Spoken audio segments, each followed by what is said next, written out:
السلام عليكم ورحمة الله وبركاته. الحمد لله نحمده ونستعينه ونستغفره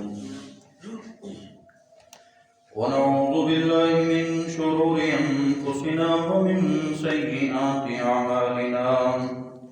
من يهده الله فلا مضل له ومن يضلله فلا هادي له.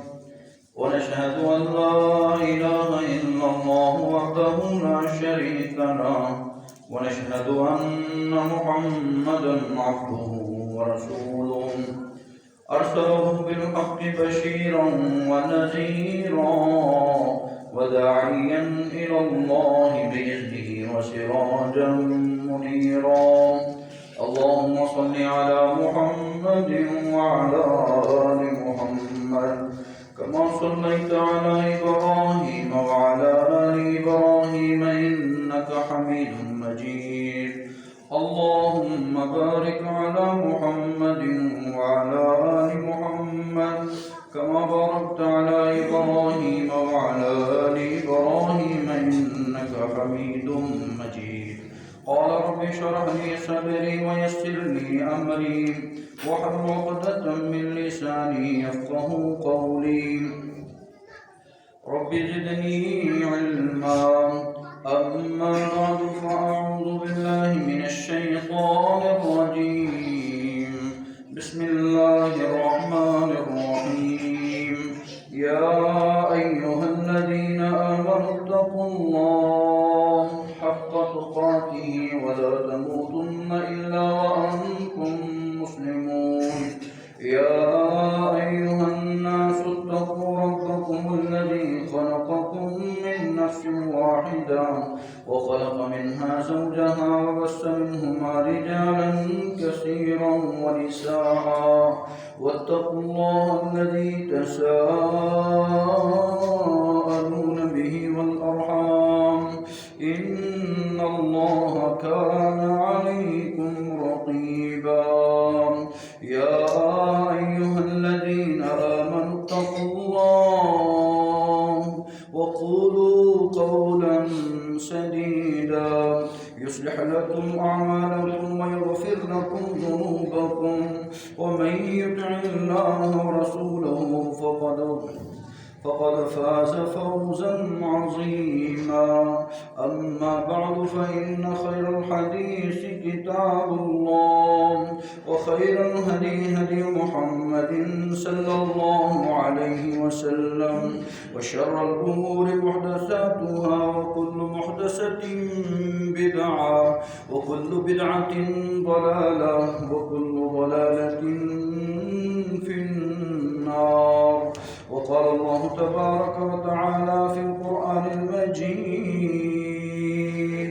بسم الله الرحمن الرحيم. إن الله يأمر بالعدل والإحسان وإيتاء ذي القربى وينهى عن الفحشاء والمنكر والبغي يعظكم لعلكم تذكرون. وقال الله تبارك وتعالى في مقام آخر. وما كان الله ليظلمهم ولكن أنفسهم يظلمون. صدق الله العظيم. ہمہ قسم کی تعریف، تسبیح و تقدیس اللہ احکم الحاکمین کے لیے ہے،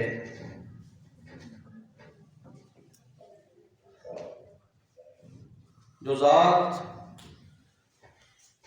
قاہر ہے،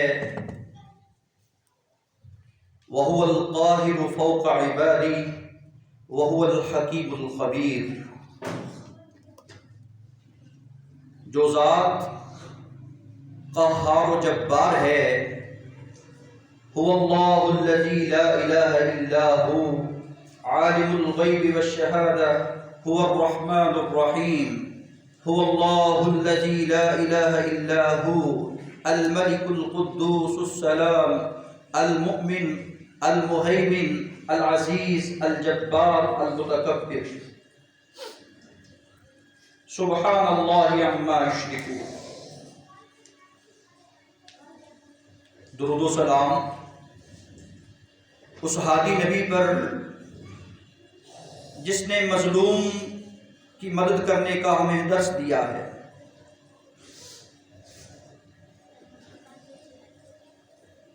درود و سلام ہوں اس ہادی نبی پر جس نے فاختہ کے بچوں کو بھی ظلم سے بچایا۔ درود و سلام ہوں اس ہادی نبی پر المسلم اخو المسلم لا یظلمہ ولا یظلم کا درس دیا۔ محترم سامعین حضرات، آپ نے گزشتہ سے پیوستہ جمعہ خطبات جماعت میں سنا کہ اللہ رب العزت نے ہمیں عدل کا حکم دیا ہے، تو ہم نے کہا عدل کیجیے۔ آپ نے سنا کہ اللہ رب العزت نے ہمیں احسان اور ایتاء ذی القربیٰ کا درس دیا ہے، ہم نے معتدل رہنے کا پیغام دیا۔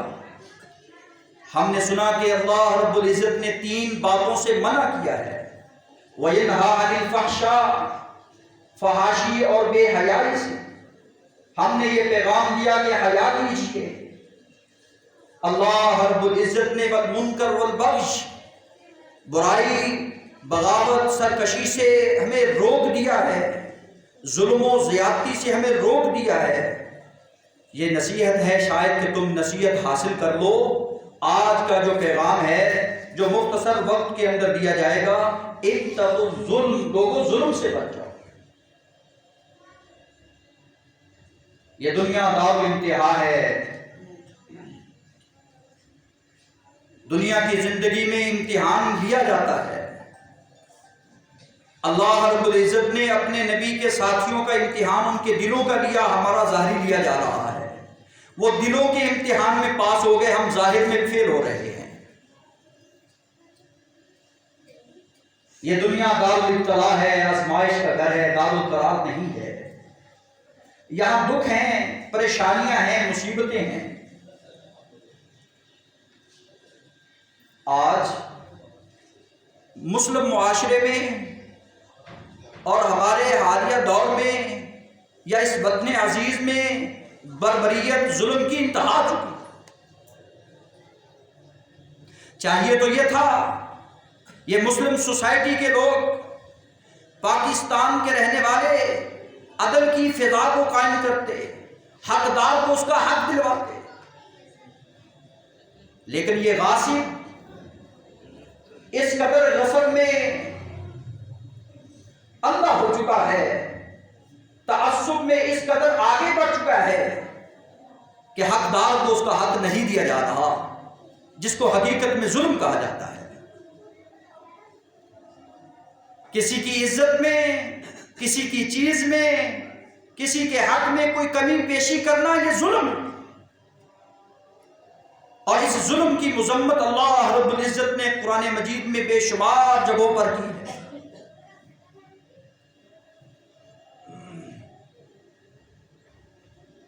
آپ نے دیکھا آئے دن طوفان، آئے دن سیلاب، آئے دن زلزلے۔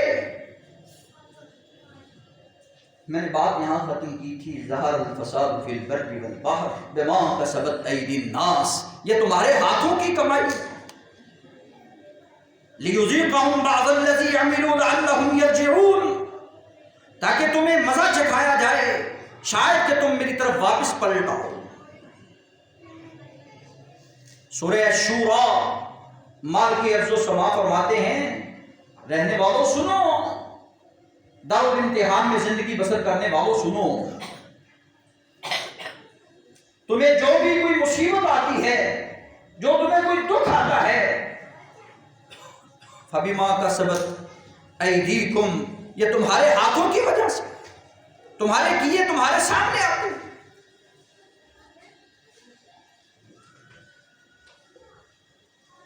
کہا جی 80 ارب ڈالر کا نقصان ہو چکا ہے، 80 ارب ڈالر کا، کئی گنا اس سے زیادہ پاکستان کا نقصان ہوا سیلاب کے دنوں میں۔ شمار کرنے والوں نے یہ بھی شمار کیا کہ دنیا میں رہنے والوں 31,000 سے زیادہ اموات ہو چکی۔ فَأَعْتَبِرُوا يَا أُولِي الْأَبْصَارِ، اب بھی عبرت حاصل کر لو، اب بھی سبق حاصل کر لو۔ لیکن یہ سب کچھ دیکھنے کے باوجود، سب کچھ سننے کے باوجود، جو سے تو نہیں ہوتے، ہم نے اپنا ظلم اور اپنے ظلم کی جو چھری چلا رکھی ہے اس کو اور تیز کر رکھا ہے۔ پکڑا جاتا ہے ایک غاصب چوری کرتے ہوئے، لوگ مر رہے ہیں اور ملبے تلے آئے ہوئے ہیں، اور یہ ہاتھوں سے کنگا اتارتا ہوا ظالم قسم کا درندہ نظر آ رہا ہے۔ کیا اللہ کا خوف نہیں؟ اسی لیے رسول رحمت نے ارشاد فرمایا، لوگو اتقوا الظلم، اور ظلم سے باز آ جاؤ، ظلم سے بچ جاؤ۔ ظلم ایک اندھیرا ہے، اور اندھیرا کیسا؟ ظلمات یوم القیامہ، قیامت کے اندھیروں میں سے یہ اندھیرا ظلم ہے، نا انصافی ہے، بربریت ہے۔ اور جتنی بھی اقوام، سابقہ اقوام ہلاک ہو چکی ہیں، تباہ و برباد ہو چکی ہیں، پیچھے دیکھو گے تمہیں ان کو ظلم نظر آئے گا، ان کی زیادتی نظر آئے گی۔ وہ متکبرانہ چال چلنے والے تھے، وہ غریبوں پہ ظلم کرنے والے تھے، وہ حقدار کے حق کو تلف کرنے والے تھے، نجائز پلاٹوں کے اوپر قبضہ کرنے والے تھے، لوگوں کی عزتوں کو دار کرنے والے تھے۔ مال کی عرض و سما فرماتے، وما کان اللہ لیظلمہم، تیرے رب نے ان کے اوپر کوئی ظلم نہیں کیا ہے، لیکن وہ خود اپنی جانوں کے اوپر ظلم کرنے والے۔ دیکھ لیجئے قوم لوط کو، دیکھ لیجئے قوم شعیب کو، دیکھ لیجئے قوم عاد و ثمود کو۔ فَاعْتَبِرُوا يَا أُولِي الْأَبْصَارِ، میرے اور آپ کے لیے، سب کے لیے یہ سبق ہے کہ لوگوں اس سے عبرت حاصل کر لو، ظلم سے باز آ جاؤ۔ ابھی نیوز آپ کھولیں، آپ کو نظر آئے گا بہو نے سسر کی بابو کو توڑ دیا، تمہیں نظر آئے گا بہو نے ساس کو ظلم اور زیادتی کا نشانہ بنا دیا، تمہیں یہ نظر آئے گا۔ دل خون کی آنسو ہوتا ہے ایسے واقعات کو بیان کرنے سے۔ بیٹا باپ کو قتل کر رہا ہے، اور ایک رشتہ نہ ملنے کی وجہ سے ماں کو قتل کیا جاتا ہے، اور باپ کو مار دیا جاتا ہے، اور بھائی کو، اور اسی طرح بھائی کی بہن کو موت کی گھاٹ اتار دیا جاتا ہے، مجھے رشتہ نہیں دیا۔ اس سے بڑی اور ظلم کی تاریخ اور ہم نے کوئی رقم کر دی؟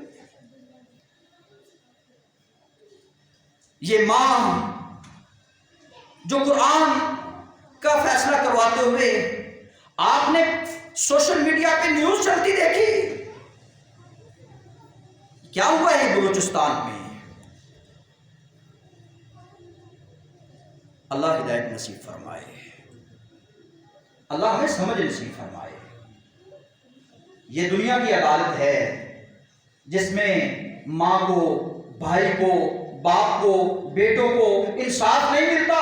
ایک عدالت قائم ہونے والی ہے جس میں کسی جان کے ساتھ ظلم زیادتی نہیں کی جائے گی، ہر جان کو اس کے عمل کا پورا پورا بدلہ دے دیا جائے گا۔ یاد رکھو وہ بہت جلد عدالت لگنے والی ہے، وہاں وہ جج بھی خود ہوگا، وکیل بھی خود ہوگا، گواہ بھی خود ہوگا، اور یہ کہے گا وَامْتَازُوا الْيَوْمَ أَيُّهَا الْمُجْرِمُونَ، مجرموں تم آج الگ ہو جاؤ، اور ظالموں آج غاسیوں آج تم الگ ہو جاؤ، تمہارا ان کے ساتھ کوئی تعلق نہیں ہے۔ میں نے تمہیں نہیں کہا تھا کہ تم نے شیطان کی پیروی نہیں کرنی، میں نے تمہیں یہ نہیں کہا تھا کہ شیطان تمہارا ازل سے اب تک دشمن ہے، تم نے میری باتوں کو نہیں مانا۔ وَامْتَازُوا الْيَوْمَ أَيُّهَا الْمُجْرِمُونَ، آج مجرموں کی صف الگ ہے اور حقداروں کی صف الگ ہے۔ اس وقت سے ڈریے۔ رسول رحمت نے فرمایا اللہ کی عدالت میں یہ مفلس آئے گا، نمازیں، روزے، حج، زکوٰۃ، نیکیاں، صدقہ خیرات سب کچھ لے کے آئے گا، نیکیوں کی کیا کر کے آیا ہوگا، کسی کو مار کے آیا ہوگا، کسی کو گالی دی ہوگی، کسی کا مال غصب کیا ہوگا، کسی کو دھوکہ اور فرار کیا ہوگا، نیکیاں اس کی ان کو دے دی جائیں گی، بلکہ ان کے گناہ اس پہ ڈال دیے جائیں گے، یہ کنگلا کنگال بنا کر اس کو جہنم میں پھینک دیا جائے گا۔ الیاذ باللہ، الیاذ باللہ۔ یہ کون ہے؟ یہ ظالم مفلس ہے۔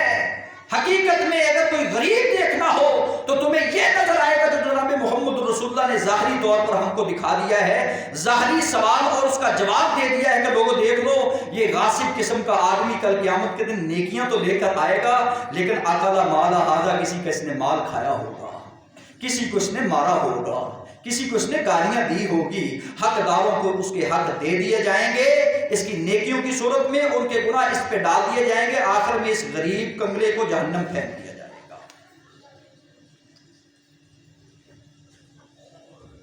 اس لیے کہا اتقوا الظلم، لوگوں ظلم سے بچ جاؤ۔ ظلم اندھیرا ہے، اندھیرے میں بندے کو کچھ نظر نہیں آتا، میں کیا کر رہا ہوں، کس کے ساتھ کر رہا ہوں، میرے سامنے کون ہے۔ دوسرے نمبر پر فرمایا اتقوا الشح، بخیلی سے بچ جاؤ، کنجوسی سے بچ جاؤ۔ بھائی بخیلی کنجوسی اس قدر بھی نہیں ہونی چاہیے۔ ہمارے معاشرے میں تین طرح کے لوگ ہیں، کچھ تو خرچ نہیں کرتے، کچھ خرچ کرتے ہیں تو بے بہا کرتے ہیں، اور تیسرا طبقہ معتدل رہتا ہے، اسراف سے بچتا رہتا ہے، بین بین ہے۔ یہ معتدل زندگی بسر کرنے والا اچھا ہے، اور جو بخیلی کرتا ہے حتیٰ کہ حقدار کو حق دیتا نہیں، آپ نے فرمایا وہ لوگوں سنو، بخیلی سے بچ جاؤ، تم سے پہلی قومیں اسی وجہ سے تباہ و برباد ہوئی ہیں، قتل و غارت ان کی اسی وجہ سے ہوئی ہے کہ وہ بخیلی کیا کرتے تھے، حقدار کو اس کا حق نہیں دیا کرتے تھے۔ میں اور آپ دیکھیں، ہم نے مزدور سے مزدوری پوری کروائی ہوتی ہے لیکن اس کو اجرت دینے میں کمی کر جاتے ہیں، بخیلی کر جاتے ہیں۔ مالکان کو دیکھیں، ملازم کو پورا حق نہیں دیا جا رہا۔ میری ضروریات زندگی ہے، کیا اس انسان کی کوئی ضروریات زندگی نہیں؟ تیرے لیے مہنگائی ہے، کیا اس کے لیے کوئی مہنگائی نہیں؟ اپنے لیے تو وعدہ کرے اور اس کے لیے کوئی وعدہ نہیں۔ یہ بخیلی کرنے والا کنجوس قسم کا آدمی جو حقدار کی حق تلفی کرتا ہے، اس کا مال غصب کرتا ہے، رسول اللہ صلی اللہ علیہ وسلم نے فرمایا کل قیامت کے دن اللہ اس کے ساتھ جھگڑا کریں گے۔ کیا کیا داستانیں سناؤں تمہیں ظلم کی؟ کیا ظلم کو ہم سمجھتے نہیں ہیں؟ کسی کو مارتے ہوئے، کسی کو گالی دیتے ہوئے، کیا یہ ظلم نہیں ہے؟ کوئی بڑا کسی کے بچے کو مارے اور میں اس کا ساتھ دوں، اس کے حق میں بولوں، اور غریب کے حق میں کہوں تیری آواز بڑھنی چاہیے، چپ ہو جا، کیوں؟ تیرے سے ہمیں کوئی فائدہ ملنے والا نہیں ہے۔ محترم سامعین، یہی ہے حالیہ دور کی داستان، یہ ہے حال الناس، یہی ہمارا المیہ ہے، جس وجہ سے آج اس پائی کی طرف مضطرب ہیں، غلامی کی زندگی بسر کرنے پہ ہم مجبور ہیں، ہمارے اندر احساس نہیں ہے، ہمارے اندر ہمدردی نہیں ہے، جس کے ہاتھ میں جو چیز آتی ہے وہ اپنی چلانے کی کوشش کرتا ہے، غریب کو ذبح کرنے کی کوشش کرتا ہے، کوئی کسی کا پرسان حال نہیں ہے۔ اس وجہ سے اللہ آج ہم پہ ناراض ہو چکا ہے۔ چاہیے تو یہ تھا اشفعوا تؤجروا، رجب بھی گیا، شعبان آ گیا ہے، زندگی جلدی جلدی جا رہی ہے، مجھے تو چاہیے تھا کہ جائز سفارش کر دیتا، اجر لے لیتا۔ اگر تو جائز سفارش ہی کر دیتا، کسی غریب کو تیری سفارش کی وجہ سے اس کا حق مل جاتا، تو تجھے اللہ رب العزت بدلے میں اجر عطا فرما دیتے۔ میرے رسول کی زبان اقدس سے بات ہوتی ہے۔ ہم نوٹ کو دیکھتے ہیں، ہم بوٹ کو دیکھتے ہیں، یا پھر سوٹ کو دیکھتے ہیں، اس نے پہنا کیسا ہے، اس کا پہناوا کیسا ہے، اس سے ہمیں فائدہ کیا ملے گا؟ کتنے ہی حقدار بیچارے ڈگریاں لے کر پھر رہے ہیں، ان کو ملازمت نہیں مل رہی، اور کتنے ہی ناحق ہیں جو نااہل قسم کے ہیں، ان کو نوکریاں اور ملازمتیں عنایت کی جا رہی ہیں۔ یہ ظلم نہیں تو اور کیا ہے؟ میرے رسول نے فرمایا لوگوں اتقوا الظلم، ظلم سے بچ جاؤ، ظلم قیامت کے اندھیروں میں سے اندھیرا ہے۔ وہ نورانیت سے محروم ہو جائیں گے جنہوں نے اندھیر نگری میں اندھیر مچا رکھا ہو۔ اس اندھیر نگری میں اندھیر مچانے والے کل قیامت کے دن اندھیر نگری میں چلے جائیں گے، اور جو اس اندھیر نگری میں ظلم سے بچ جاتا ہے کل کہتا ہوا نظر آئے گا سورہ التحریم، ربنا اتمم لنا نورنا واغفر لنا انک علی کل شیء قدیر۔ اللہ تو اپنا نور دے دے، اللہ روشنیاں دے دے، اعمال کی روشنیاں، عدل و انصاف کی روشنیاں، اس کے دائیں بائیں چراغ چلتے نظر آئیں گے، اور وہ ان چراغوں کی روشنی میں سیدھا جنت کی طرف جا رہا ہوگا۔ یہ کون ہے؟ یہ عدل و انصاف کی زندگی بسر کرنے والا شہزادہ جنتی جا رہا ہے۔ اللہ ہم سب کو اندھیر نگری کے اندھیر سے محفوظ فرما۔ ہر گھر میں ظلم، ہر محلے میں ظلم، کوئی ایسی جگہ بتاؤ جہاں ظلم نہیں ہو رہا؟ روزانہ آئے دن وارداتیں ہو رہی ہیں، چند ٹکوں کی عوض جسم بیچے جا رہے ہیں، چند پیسوں کے عوض جانیں ختم کی جا رہی ہیں۔ رسول رحمت نے فرمایا سن لو، جس نے ایک جان کو قتل کیا گویا کہ اس نے پوری انسانیت کا قتل کر دیا ہے۔ وما كان الله ليظلمهم، جب اللہ کی عدالت لگے گی نا، اللہ کسی جان پر ظلم نہیں کریں گے۔ اللہ فرماتے ہیں ولکن انفسهم یظلمون، وہ لوگوں تم نے اپنی جان پہ خود ظلم کیا ہے، تیرا رب ظلم کرنے والا نہیں ہے۔ وما ظلمونا ولكن كانوا انفسهم یظلمون، ہم نے کوئی ظلم نہیں کیا۔ اور سن لو وما اللہ یرید ظلما للعباد، اللہ اپنے بندوں پر ظلم ذاتی نہیں کرتے، اللہ عدل و انصاف کرنے والے ہیں۔ یہ کل قیامت کے دن کتنے ہی ایسے لوگ ہیں جنہوں نے اپنی جان پہ ظلم کیا۔ وہ کون ہیں؟ اللہ نے تمہیں عبادات کا حکم دیا تھا، تم نے عبادات نہیں کی، تم نے اپنی جان پہ ظلم کیا ہے۔ تم کو اللہ رب العزت نے نیکی صدقہ خیرات کا حکم دیا تھا، آپ نے رب کے حکم کی نافرمانی کی، تم نے اپنی جان پہ ظلم کیا ہے۔ بلکہ کل قیامت کے دن یہ کہتے ہوئے نظر آئیں گے جنہوں نے خود اپنی جان پہ ظلم کیا ہوگا لم نکو من المصلین۔ رجب کے شب معراج کے قصے تو ہم نے سن رکھے تھے، رسول اللہ کی معراج سے ہم واقف تو تھے، تحفہ معراج بھی ہمیں پتا تھا کہ نماز ہے، 5 وقت کی نماز کے بغیر چھٹکارا نہیں، حال کا بھی پتا تھا، انجام کا بھی پتا تھا کہ فرعون قارون حامان کے ساتھ ہوگا انجام، اس بات کا بھی پتا تھا کہ سب سے پہلے سوال تیری نماز کا ہوگا، لیکن ہم نے اپنی جان پہ ظلم کیا، نمازیں نہ پڑھ کر لم نکو من المصلین، ہم نمازیں نہیں پڑھا کرتے تھے۔ اللہ نے ظلم کیا۔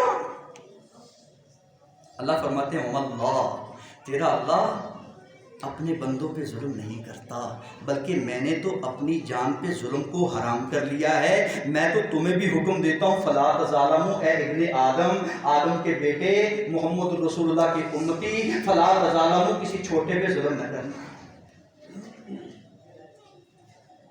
ظلم تو نے خود کیا، کسی کا لقمہ چھین کر، کسی کی نوکری چھین کر، کسی کی ملازمت چھین کر، کسی کا حق چھین کر۔ وَلَمْ نَكُ نُطْعِمُ الْمِسْكِينَ، میں مسکینوں کو کھانا نہیں کھلایا کرتا تھا، یہ میرا جرم ہے۔ میں ٹھٹھا مذاق کیا کرتا تھا، یہ میرا جرم ہے۔ میں قیامت کے دن کو جھٹلایا کرتا، یہ میرا جرم ہے۔ اللہ نے مجھ پہ ظلم نہیں کیا۔ اللہ فرماتے ہیں میں کسی جان کے اوپر ظلم نہیں کرتا، ہر جان کو اس کا اجر کا پورا پورا بدلہ دے دیا جائے گا۔ ہم آپس میں ظلم کرتے ہیں۔ میرے رسول نے فرمایا المسلم، حقیقت میں مسلمان ہوتا ہی وہ ہے جو اپنے مسلمان کا بھائی بن کر رہتا ہے، لا یظلمہ ولا یظلم، نہ ظلم کرتا ہے نہ ظلم ہونے دیتا ہے۔ ہمارا حال کیا ہے؟ بھائی کا فائدہ ہو رہا ہو ہم آنکھیں بند کر کے گزر جاتے ہیں، بھائی کا نقصان ہو رہا ہو تو ہم آنکھیں بند کر کے گزر جاتے ہیں۔ بھائی کسی کا نقصان ہو رہا ہے یا کوئی کسی کا نقصان کر رہا ہے، میری اور آپ کی یہ ذمہ داری بنتی ہے مسلمان ہونے کے ناطے سے کہ میرا مسلمان بھائی ہے، کیوں اس کے ساتھ کوئی زیادتی کرے۔ انصر اخاک ظالما او مظلوما، تیرا بھائی ظالم ہو اس کو ظلم سے روک کہ کہ بھائی تو ظلم نہ کر، تیرا بھائی اگر مظلوم ہے وہ بھی تو تیرا بھائی ہے نا، اس کو ظلم سے بچا، چاہے تو سفارش کر کے بچا، چاہے اپنی طاقت لڑا کے بچا، چاہے اپنا ہنر آزما کے اس کو بچا، تیرا یہ حق بنتا ہے کہ مظلوم کی آہ سے اپنے آپ کو بچا، اپنے بھائی کو بچا۔ کیوں؟ میرے رسول نے فرمایا مظلوم کی آہ آسمان کو چیر جاتی ہے، مظلوم کی آہ بد دعا چھیتی لگ جاتی ہے۔ آج ناجائز پلاٹوں پہ قبضہ کرنے والے مافیا بڑے سرگرم، میرے رسول نے فرمایا تم ایک بالشت کسی کی زمین پہ ناجائز قبضہ کر لیتے ہو، کل قیامت کے دن 7 زمینوں کا طوق تمہارے گلے میں ڈال دیا جائے گا اور کہا جائے گا چکر لگا۔ اللہ اکبر! یہ ظالم جس نے ایک بالشت کسی کی زمین ناجائز قبضے میں کی، کون ہیں؟ حضرت عمر خطاب کے بہنوئی سعید ہیں، حضرت فاطمہ کے شوہر ہیں، عمر خطاب کے بہنوئی ہیں، اور کسی نے بادشاہ وقت مروان ہے، اور اس کے سامنے ایک عورت دعویٰ پیش کر دیتی ہے، اور دعویٰ کیا کرتی ہے کہ سعید نے میرے ایک پلاٹ پہ ناجائز قبضہ کر لیا ہے اور میں اپنا حق لینا چاہتی ہوں۔ حضرت سعید کو بلایا جاتا ہے، سب سے پہلے صحابی رسول نے آ کر یہی بات بیان کی کہ مجھے قیامت کا خوف، اس کا منظر میری آنکھوں کے سامنے ہے، میں 7 زمینوں کا طوق اپنے گلے میں نہیں ڈال سکتا، میرے اندر اتنی طاقت جسارت نہیں ہے۔ کہا اور دلائل دینے کی کوئی ضرورت نہیں ہے، سعید کی یہ بات سچی ہے۔ کہا اس عورت کی سزا کیا ہے جس نے بہتان اور الزام لگایا ہے؟ کہا اس عورت کی سزا یہی ہے کہ میں اس کے لیے ہاتھ اٹھا کر کہتا ہوں اللہ میں آج مظلوم ہوں، میرے اوپر اس نے ظلم کر دیا ہے، میرے اوپر الزام لگا دیا ہے، میں تو صحابی رسول ہوں، تیرے رسول کی حدیثیں جاننے والا ہوں، میری یہ دعا ہے، بد دعا ہے، جب تک یہ زندہ رہے، اس کو اس وقت تک موت نہ آئے جب تک یہ اندھی نہ ہو جائے۔ لوگوں نے اپنی آنکھوں سے دیکھا، اس مظلوم صحابی کی بد دعا لگی تو اس عورت کو لگی، وہ کہتی ہوئی نظر آتی گلیوں میں کہ مجھے سعید صحابی کی بد دعا نے اندھا کر دیا ہے، مجھے سعید صحابی کی بد دعا نے اندھا کر دیا ہے۔ سعد بن وقاص سے کسی نے تہمت لگائی یہ نمازیں نہیں صحیح پڑھاتے، یہ اپنے اختیارات کو صحیح استعمال نہیں کرتے، تو اس صحابی نے بھی دل سے نکلی ہوئی آہ جو تھی وہ آسمان پہ پہنچی، اور جس کو لگی وہ بھی کہتا ہوا یہی نظر آیا مجھے سعد بن وقاص کی بد دعا لے گئی ہے، مجھے سعد بن وقاص کی بد دعا لے گئی ہے۔ اس لیے میرے محترم ساتھیوں، اتقوا الظلم، ظلم سے بچو، ظلم سے بچاؤ، مظلوم کی بد دعا سے بھی بچ جاؤ، مظلوم کی آہ سے بھی بچ جاؤ۔ سبحان ربک رب العزت عما یصفون وسلام علی المرسلین والحمد للہ رب العالمین۔